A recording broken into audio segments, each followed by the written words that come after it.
अभिनंदन करेंगे उरे पहुंचने ते आपा दो हाथ करके जय श्री राम का नारा लाके कराली और खरड़ विधानसभा चिन्ह का स्वागत करना है।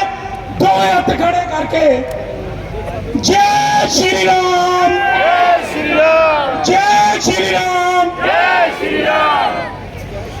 सब तो पहला खरड़ विधानसभा दे विच और आनंदपुर लोक सभा दे विच आज माननीय राजनाथ जी जो भारत सरकार के विच रक्षा मंत्री ने और साडे विच पहुंचे ने, उन्हां दा हार्दिक अभिनंदन है।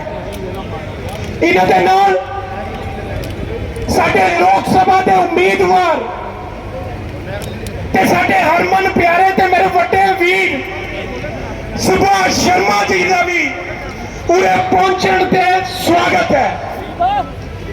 नाले साडे राष्ट्रीय सचिव भाइयों, मैं आप लोगों से क्षमा चाहूंगा। आप ये सोच रहे होंगे कि मैं बैठ कर क्यों मैं बोल रहा हूं। कारण यह है कि आज के कुछ दिनों पहले आंध्र प्रदेश की पब्लिक मीटिंग को सपोर्ट करने के बाद जब मैं मंच से नीचे उतर रहा था तो मेरे पैर में चोट लग गई है।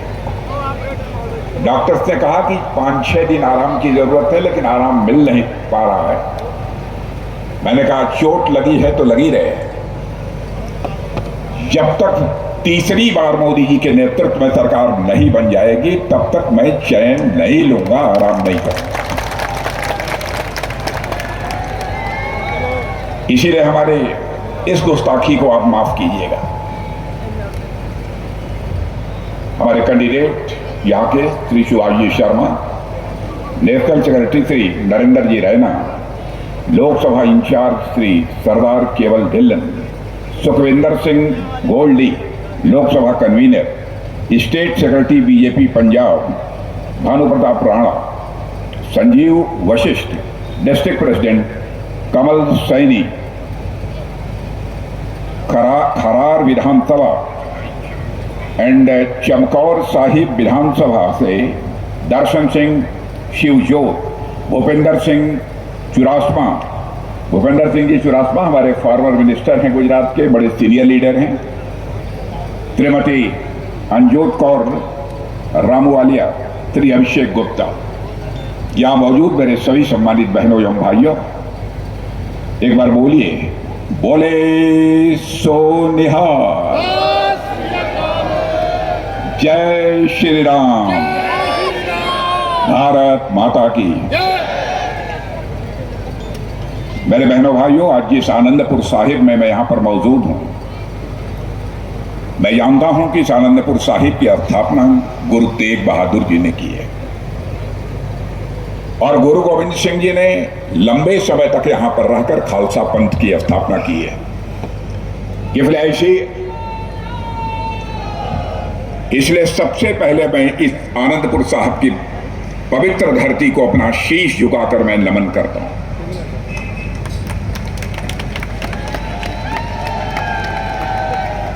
मेरे बहनों भाइयों, यदि मैं आपके बीच आया हूं तो भारतीय जनता पार्टी के लिए आया हूं।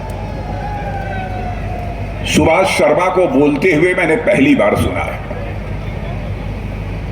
सुभाष शर्मा को सुनने के बाद मैं विश्वास के साथ कह सकता हूं, यदि सुभाष शर्मा को आपने चुनकर भारत की संसद में भेजा तो आपकी समस्याओं को प्रभावी तरीके से संसद में आवाज यदि कोई दे सकता है तो आपके सुभाष शर्मा दे सकते हैं।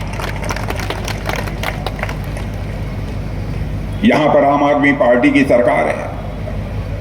मुझे याद है कि आम आदमी पार्टी ने जब चुनाव अभियान चल रहा था तब यह कहा था कि हम पंजाब को रंगला पंजाब बनाना चाहते हैं।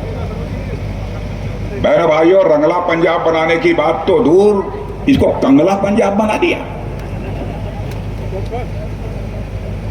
जो यह लोग कहते हैं वो कभी करते नहीं।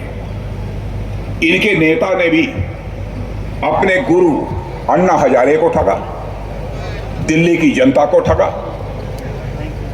दिल्ली की जनता से कहते रहे कि मैं जिस दिन मुख्यमंत्री बन जाऊंगा सारी शराब की दुकानें दिल्ली में बंद हो जाएंगी। गली गली में मेरे बहनों भाइयों, दिल्ली में जाकर देखिए, शराब की दुकान खोलने का काम यदि किसी ने किया है, इनके नेता अरविंद केजरीवाल ने किया है। और शराब के घोटाले में ही जेल की हवा खा रहे हैं, 20 दिन के लिए बाहर आए। जो ये कहते हैं उसे ये लोग कभी करते नहीं हैं। यह भी कहा था कि यदि मैं मुख्यमंत्री बन जाऊंगा तो मैं कभी भी सरकारी आवास में नहीं रहूंगा। बहनों भाइयों, शीश महल बनवाया है अपने रहने के लिए सरकारी पैसे से।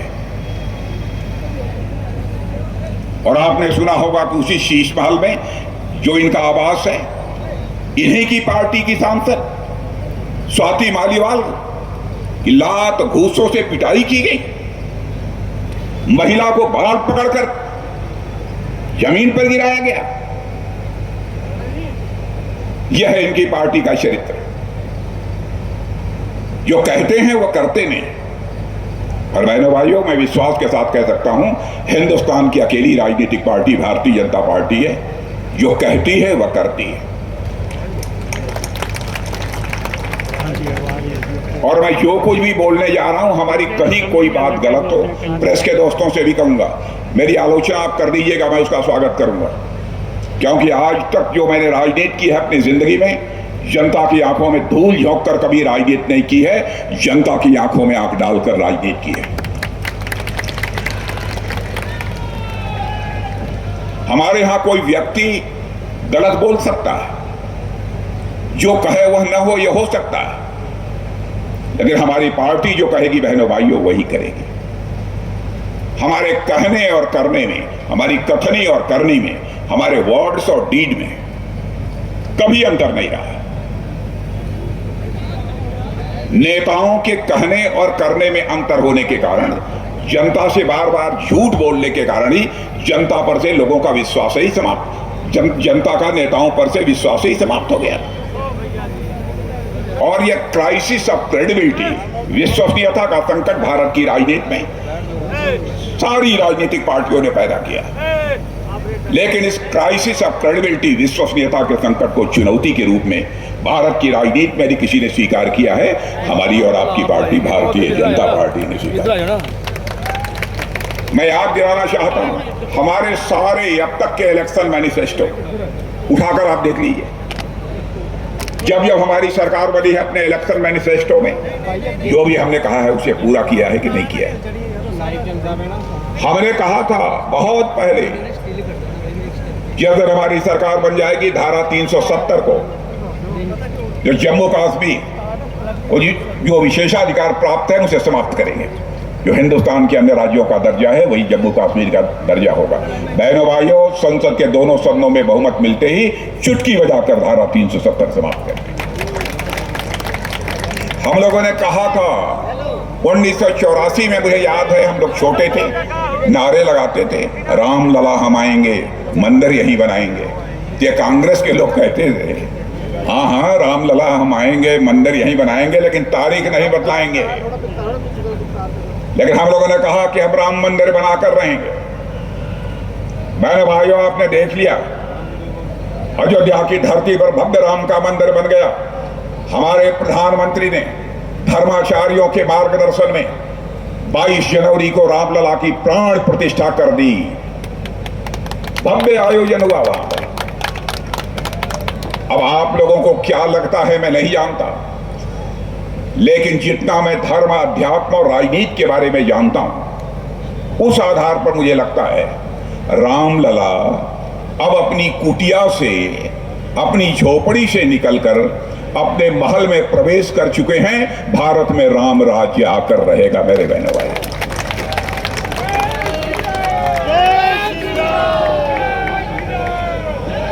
अब लोग ये पूछेंगे कि साहब राम राज्य कैसे आएगा। अब यह लंबी बात है, बहुत विस्तार में नहीं जाऊंगा।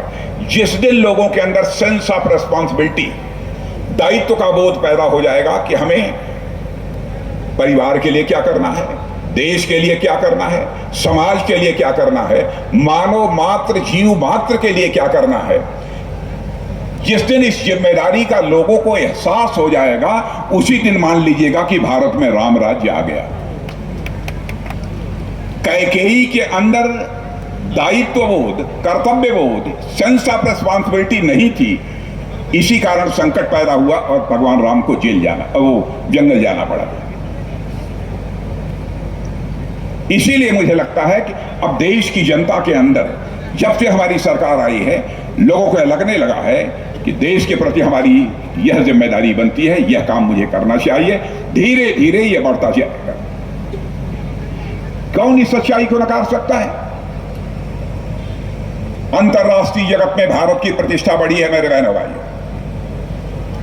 पहले दुनिया के मंचों पर भारत कुछ बोलता था, भारत की बातों को लोग गंभीरता पूर्वक नहीं सुनते थे। भारत गरीबों का देश है, भारत कमजोर देश है, सुनो न सुनो कोई फर्क नहीं पड़ता। लेकिन आज यह भारत दुनिया के मंचों पर बोलता है, सारी दुनिया कान खोलकर सुनती है भारत बोल क्या रहा है। यह भारत की हैसियत सारी दुनिया में बनी है।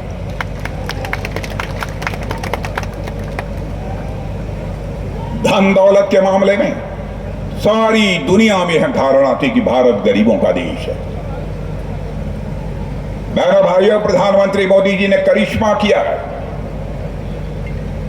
यहां कोई इकोनॉमिस्ट अर्थशास्त्री बैठा होगा,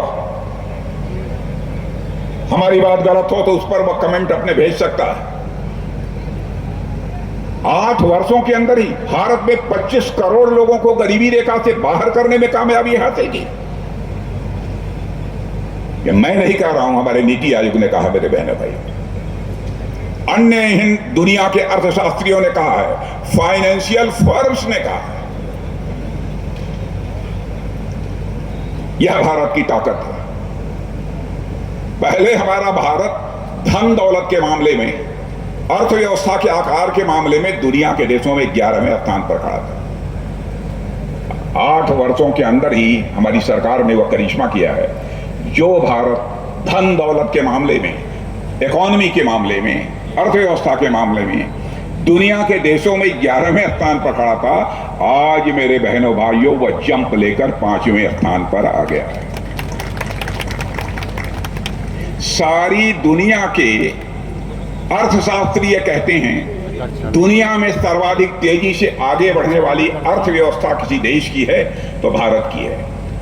और भारत ऐसे ही आगे बढ़ता रहा तो भारत को दुनिया के टॉप 3 कंट्रीज में आने से कोई रोक नहीं सकता, केवल 3 साल के बाद, यानी 2027। बहनों भाइयों, कोई छोटी बात नहीं है। दुनिया के टॉप 3 कंट्री में। और आज मेरी बात सुन लीजिए, ऐसे ही भारत बढ़ता रहा, इस सच्चाई को नकारा नहीं जा सकता कि 2060 आते आते दुनिया का सबसे धनवान और ताकतवर देश कोई होगा तो हमारा और आपका यह भारत होगा। मैं आंकड़े भी दे सकता हूं इस संबंध में। कैसे आप दावा कर रहे हैं? मैं जो कुछ भी बोल रहा हूं तथ्यों के आधार पर मैं बोल रहा हूं। भारत की वह ताकत है। हम लोगों ने जनता को कभी ठगा नहीं है। बहनों भाइयों, मैं यूपी का रहने वाला हूं। कानपुर में एक दुकान है, ठग्गू वाले का लड्डू। ठग्गू वाले का लड्डू, शायद आप कभी गए होंगे, देखा होगा न। यदि जाए कानपुर तो जरूर जाइए ठग्गू वाले लड्डू वाले ठग्गू के यहां। बहनों भाइयों, लड्डू वाले जो ठग्गू हैं, फिर टैग लाइन है उनकी, ऐसा कोई सगा नहीं जिसको हमने ठगा नहीं। ऐसा हमारा कोई नजदीकी नहीं है, ऐसा कोई सगा नहीं है जिसको हमने कभी ठगा ना हो। मैंने हमारा ठगने का काम है। अब बताइए, लड्डू बेचते हैं लेकिन कहते हैं कि मैं ठगता हूं लोगों को। दुकान खूब चलती है। यही हालत आम आदमी पार्टी की है। ऐसा कोई सगा नहीं जिसको आम आदमी पार्टी ने ठगा नहीं। हमको कोई बता दे कि आम आदमी पार्टी ने यह काम किया था, यह कहा था और करके दिखाया। गली गली में शराब की दुकानें खुल गई। यहां पर भगवंत सिंह मान मुख्यमंत्री हैं। क्या कर रहे हैं? रगला पंजाब बनाने का वादा किया था, क्यों आपने इसको कंगला पंजाब बना दिया? बहनों भाइयों, केंद्र में सरकार बनने दी है, एक बार पंजाब में भी भारतीय जनता पार्टी की सरकार बना दीजिए, पंजाब का चित्र बदल देंगे। बहनों भाइयों, पंजाब के अंदर वह ताकत है, श्रम करने वाले लोग हैं, मेहनती लोग हैं। पंजाब के किसानों ने करिश्मा किया है, पंजाब के किसानों ने कभी अपनी शोहरत सारी दुनिया में हासिल की है, लेकिन कुछ करना पड़ेगा। झूठे झूठे आरोप, झूठी झूठी चीजें ये लोग फैलाने की कोशिश करते हैं और झूठ का सहारा ही लेकर समय समय पर बराबर इन लोगों ने सरकार मेरे बहनों भाइयों बनाई है। भारतीय जनता पार्टी के बारे में कहते हैं, ये साहब ये लोग आएंगे तो धर्म के आधार पर आरक्षण करेंगे। बहनों भाइयों, भारत का संविधान इस बात की इजाजत नहीं देता, धर्म के आधार पर किसी भी सूरत में आरक्षण नहीं होगा। यह अपराध इन लोगों ने किया है कुछ राज्यों में।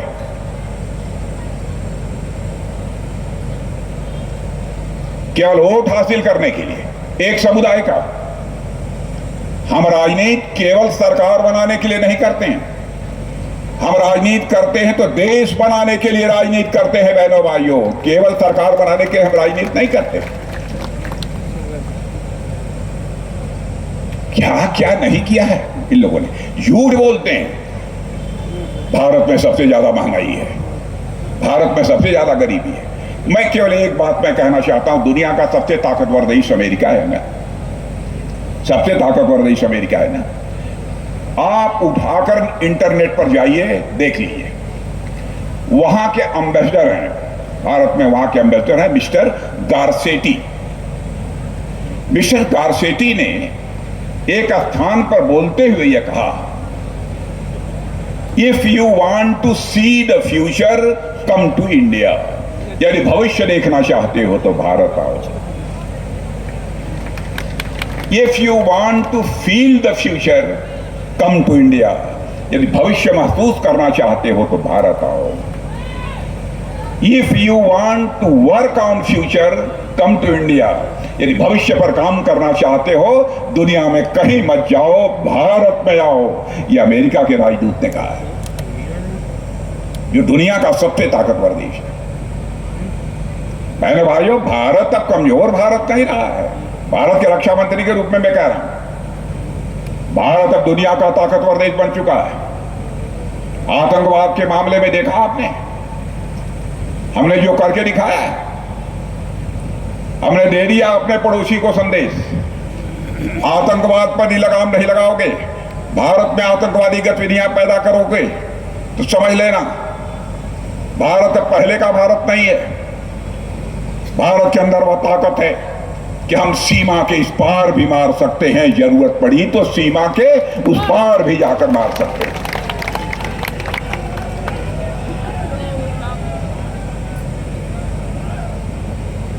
इन लोगों ने तमाशा बना दिया। महंगाई की बात मैं प्रेस के भी दोस्तों से मैं कहना चाहूंगा, मैं कागज वगैरह लेकर कभी नहीं चलता, लेकिन मैं आंकड़े लेकर आया। विश्व में सबसे तेजी से आगे बढ़ने वाली अर्थव्यवस्था हमारे भारत की है। पता लगा लीजिए, आज के दिन जहां जहां गैर बीजेपी की सरकारें हैं वहां पर पेट्रोल डीजल महंगा है, जहां पर बीजेपी की सरकारें हैं वहां पर पेट्रोल डीजल सस्ता है। इसमें भी कहीं आपको कोई कमी दिखाई पड़े तो मेरी आलोचना कर दीजिएगा। विश्व में सबसे तेजी से आगे बढ़ने वाली अर्थव्यवस्था कोई है तो भारत की है। युद्ध के बीच भी भारतीयों को बीच से सुरक्षित निकालकर बाहर लाना, यह भी कुवत दुनिया में किसी देश के पास है तो भारत के पास है। आपने देखा, एक उदाहरण मैं देना चाहूंगा, रशिया और यूक्रेन, 2 वर्षों से अधिक समय हो गया यह युद्ध चल रहा है। रशिया की तरफ से भी बम, तोप, गोले, मिसाइलें चल रही हैं, यूक्रेन की तरफ से भी चल रहा है। जब यह लड़ाई शुरू हुई थी तो उस समय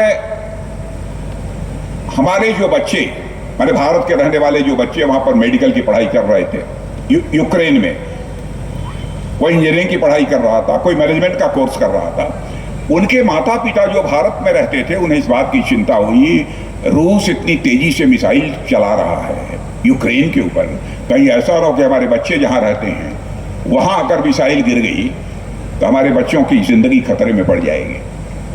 बहनों भाइयों, आंखों में आंसू लेकर उन बच्चों के माँ बाप हमारे प्रधानमंत्री से मिले और उन्होंने कहा, मोदी जी चाहे जैसे भी हो हमारे बच्चों को यूक्रेन से बाहर निकालिए। मैं इस बात का साक्षी हूं, डिफेंस मिनिस्टर होने के नाते। बहनों भाइयों, प्रधानमंत्री ने क्षण भर की देर नहीं लगाई,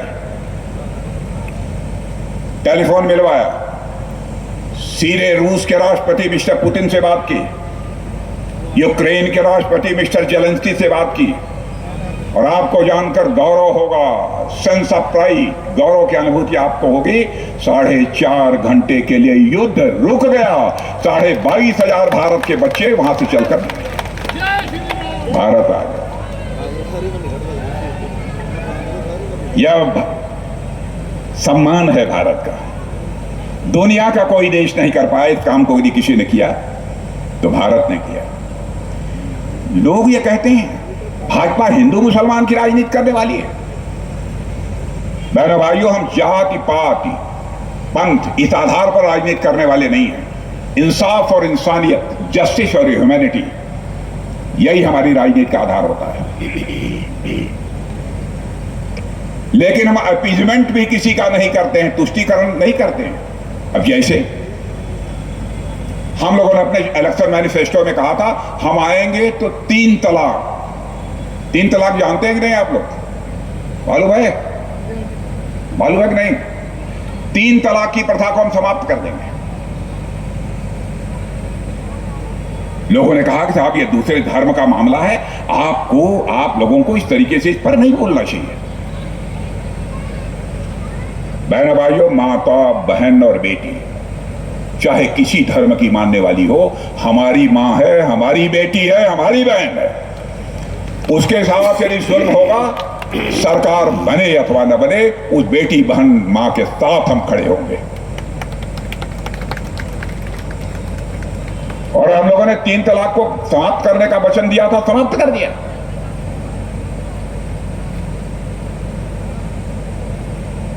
हिम्मत चाहिए, 56 इंच का सीना चाहिए भारत जैसे 140 करोड़ की जनसंख्या वाले देश को चलाने के लिए।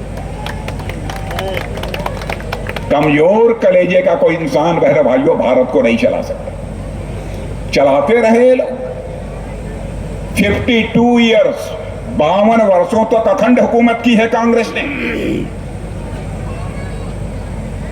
मैं यह नहीं कहता हूं कि कुछ नहीं किया उन्होंने, क्योंकि मैं झूठ भी नहीं बोलना चाहूंगा, लेकिन काम करने की, विकास की जो तेजी चाहिए थी, वह कांग्रेस अथवा कोई दूसरी पार्टी इस देश में पैदा नहीं कर पाई। विकास की तीव्रता, इंटेंसिटी ऑफ डेवलपमेंट जो हमको मोदी के शासनकाल में देखने को मिली है, बहनों भाइयों, आजाद भारत के इतिहास में किसी के शासनकाल में देखने को नहीं मिली।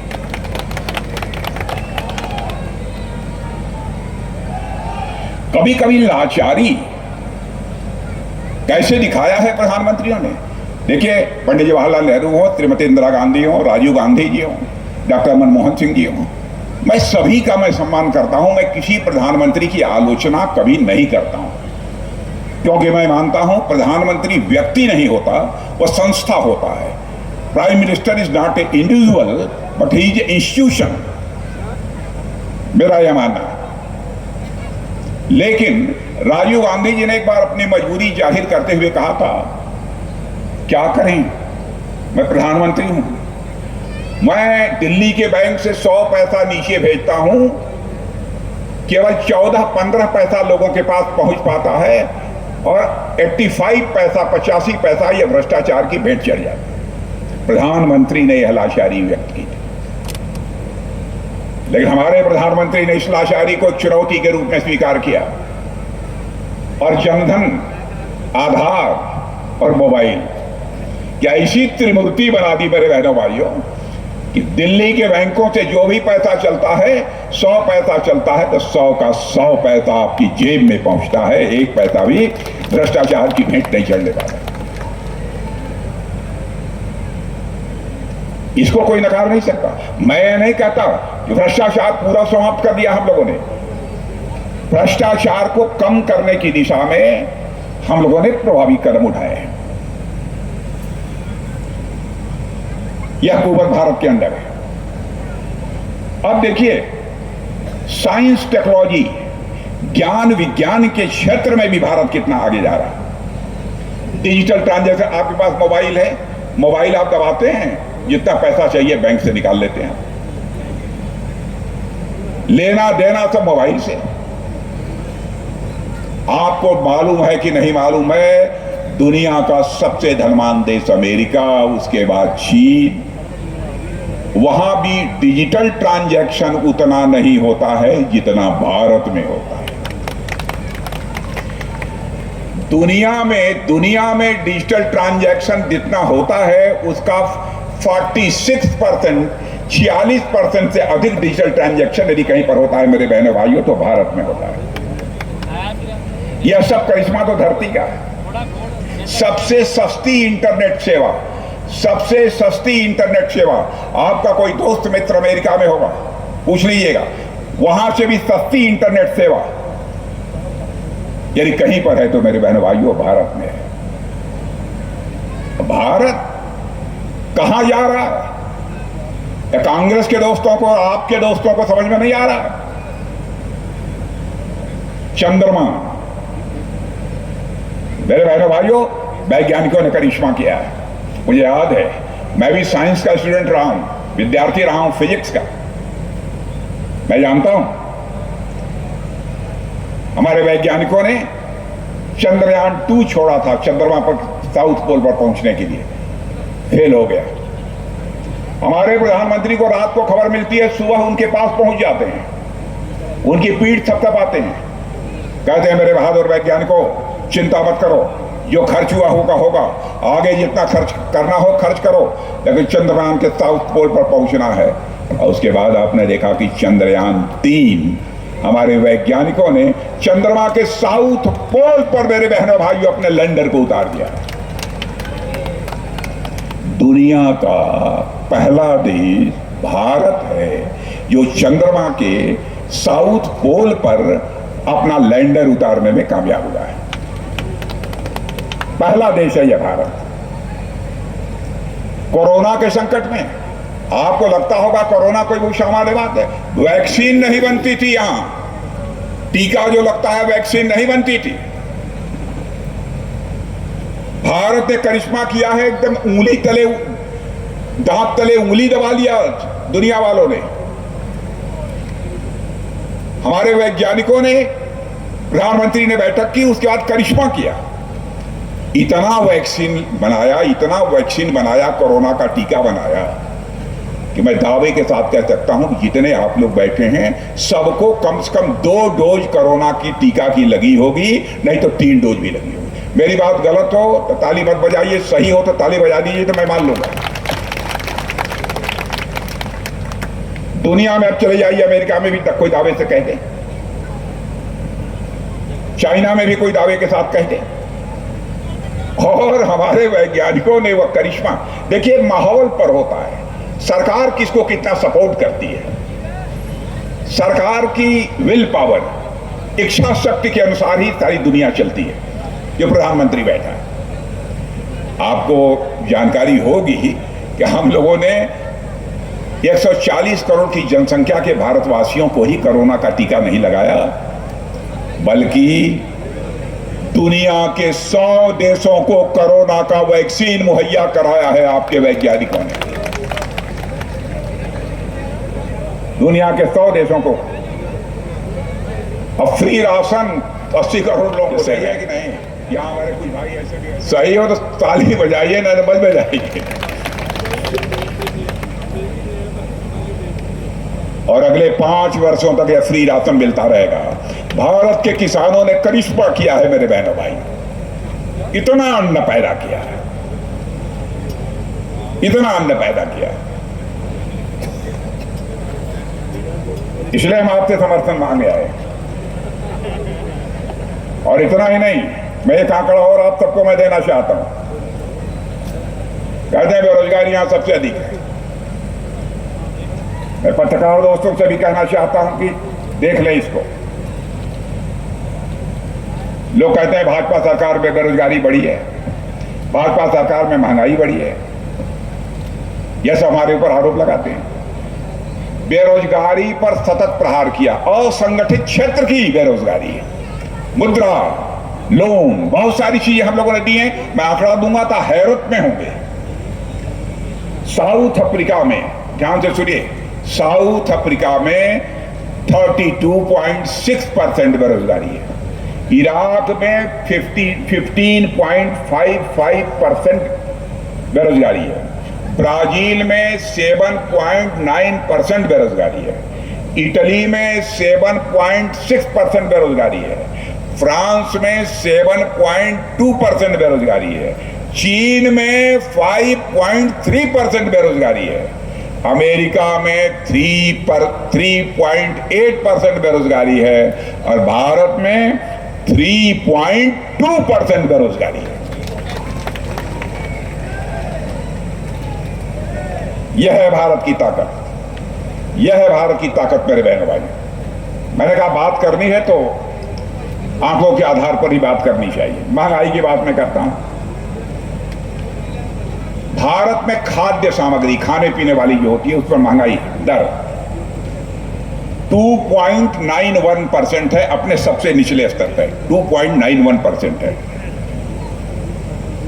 दुनिया के 100 देशों में महंगाई दर 10% से ज्यादा है और यहां पर 2.91% से कम है।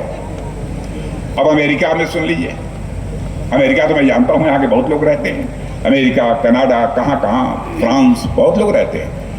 अमेरिका में खाद्य महंगाई, फूड आइटम्स की बात मैं कर रहा हूं, अमेरिका में 7.7% है, फ्रांस में 19% है, ऑस्ट्रेलिया में 8.5% है, पाकिस्तान में 48% है, 50% से 2% कम, ब्रिटेन में 19% है, जर्मनी में 8% है, जापान में 8.5% है, श्रीलंका में 21% है, भारत में 2.91% है। बहनों भाइयों, जो भी बातें मैंने की है तथ्यों के आधार पर की है, जो आंकड़े हैं उन आधार पर की है। और भारत सारी दुनिया मानती है और सारे दुनिया के राष्ट्राध्यक्ष भी अब कहते हैं कि 21वीं सदी यदि किसी की है इस दुनिया में तो भारत की है। 21वीं सदी यदि किसी की है, 21st सेंचुरी इस वर्ल्ड में किसी की है तो भारत की है। इसलिए मैं आप सबका सपोर्ट मांगने आया हूं। अब देखिए झूठ कितना बोलते हैं। ये कहते हैं साहब मोदी जी को 400 सीटें यदि मिल जाएंगी, इतनी सीटों से जीत जाएंगे, तो पक्का मान लीजिए कि वो तानाशाह बन जाएंगे, तानाशाह बन जाएंगे। बहन भाई, मैं एक उदाहरण आपके सामने, 132 बार इस आजाद भारत पे 132 टाइम्स 132 बार धारा 356 के तहत चुनी हुई सरकारें, इलेक्टेड गवर्नमेंट को भंग किया गया है। 132 टाइम, जिसमें 90 टाइम 90 बार केवल कांग्रेस ने इलेक्टेड गवर्नमेंट को भंग किया है। क्या यह तानाशाही नहीं है? और मोदी जी ने 10 वर्षों में एक भी इलेक्टेड गवर्नमेंट को कभी भंग नहीं किया है, भले ही पंजाब की आम आदमी पार्टी की सरकार। उनके चरित्र में और हमारे चरित्र में यह अंतर है। और यह कहते हैं साहब लोकतंत्र संकट में पड़ जाएगा। मैं आपसे पूछना चाहता हूं, अपने पुराने लोगों से पूछ लीजिए, क्या हुआ था 1975 में? श्रीमती इंदिरा गांधी ने इमरजेंसी लगा दी, लाखों की संख्या में लोगों को जेल के पीछे डाल दिया। अदालत का फैसला उनके खिलाफ आ गया, बस इतने पर ही जजेस की सीनियरिटी में ऊपर नीचे कर डाला, किसी को नहीं छोड़ा। वह तानाशाही नहीं थी। और हम लोगों को कहते हैं कि, और बहनों भाइयों, 10 वर्षों में मोदी जी ने एक भी चुनी हुई सरकार को भंग नहीं किया है, एक भी चुनी हुई सरकार को भंग नहीं किया है। गलत गलत आरोप कहते हैं आएंगे तो रिजर्वेशन समाप्त कर देंगे पिछड़े वर्ग का और शेड्यूल कास्ट का। बहनों भाइयों, मैं डंके की चोट पर कहता हूं, कोई मां का लाल पिछड़े वर्ग का और अनुसूचित वर्ग का आरक्षण समाप्त नहीं कर सकता है, नहीं कर सकता है। इन लोगों ने धर्म के आधार पर आरक्षण करके कटौती उसमें की थी। जो चीज असंवैधानिक है, अनकॉन्स्टिट्यूशनल है, उस काम को भी इन लोगों ने किया। इसलिए मैं आप लोगों से निवेदन करने आया हूं, बहनों भाइयों, आपका समर्थन प्राप्त होना चाहिए। और भारतीय जनता पार्टी ने हमारे सुभाष शर्मा को बहुत सोच समझकर चुनाव के मैदान में उतारा है। नौजवान भी हैं और शहरी बदन के भी हैं। शहरी बदन है, इस समय यहां होंगे, चंद क्षणों में वहां होंगे।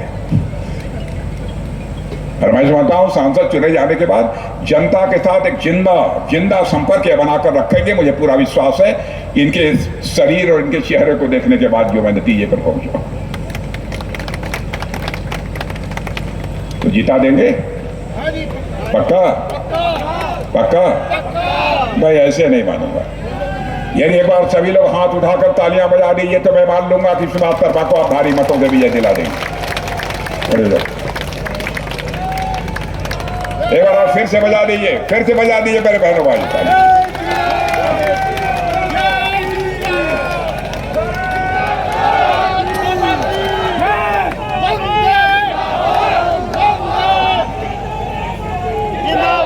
माता की, भारत माता की। एक बार बोले सो निहाल। बहनों भाइयों, मत भूलिएगा कभी, भारतीय संस्कृति, इंडिया की कल्चर, भारतीय संस्कृति को बचाने में सिख समाज का जो योगदान है उसे भारत कभी भूल नहीं सकता है। मैं इस पर घंटे, 1.5 घंटे, 2 घंटे भाषण दे सकता हूं। बादल साहब थे, जानते थे, बहुत बड़ा योगदान है। कौन भूल सकता है उस महाराजा रणजीत सिंह को? स्वर्ण मंदिर पर सोने का छत्र लगवाते हैं, तो वहीं पर वाराणसी में जाकर काशी विश्वनाथ के मंदिर पर भी सोने का छत्र लगवाते हैं।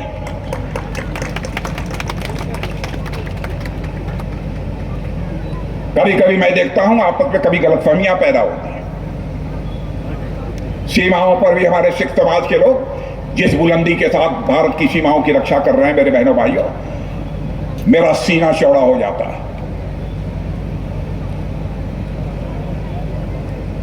मिलकर आगे बढ़िए, भविष्य आपका है।